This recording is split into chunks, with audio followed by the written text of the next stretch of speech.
അങ്കമാലിയിലെ അമ്മാവൻ ആരാന്ന് പറഞ്ഞു? പ്രധാനമന്ത്രി. അപ്പൊ ഞാൻ ഈ കഴുത പറയാ എന്റെ അമ്മാവന്റെ വകയല്ല ഈ ഹോട്ടലിന്. അപ്പൊ ഞാൻ ചോദിച്ചു നിന്റെ അമ്മാവന്റെ വകയാണോ ഈ ഹോട്ടലിന്? അപ്പൊ അവൻ എന്നെ എടീന്ന് വിളിച്ചു, ഞാൻ അവനെ പട്ടിന്ന് വിളിച്ചു. അപ്പൊ അടുത്ത് എന്നെ അടിക്കാൻ വന്നപ്പോ ഞാൻ എന്റെ കൊട എടുത്ത് അവന്റെ വയറ്റിൽ കുത്തി.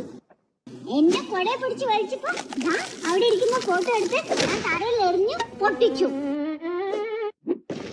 പിന്നെ ഒരുത്തൻ എന്നെ പിടിക്കാൻ വന്നപ്പോ ഞാൻ ഫോൺ എടുത്ത് അവന്റെ തലയിൽ ഒറ്റ അടിച്ചു. എന്നിട്ട് ഒരുത്തൻ എന്റെ അടുത്ത് വന്ന് പറഞ്ഞു ഓനെയായോ ഹോട്ടലിന്. അപ്പൊ ഞാൻ അവന്റെ അപ്പനെയും അമ്മനെയും ഒക്കെ ചീത്ത പറഞ്ഞു. അവൻ പോലീസിനെ വിളിക്കുന്ന പറഞ്ഞപ്പോ അവിടെ ഇരിക്കുന്ന പൂച്ചട്ടി എടുത്ത് അവന്റെ തലയിൽ ഒറ്റ അടി വെച്ചു കൊടുത്തു. അവനെ ആശുപത്രി കൊണ്ടുപോയി.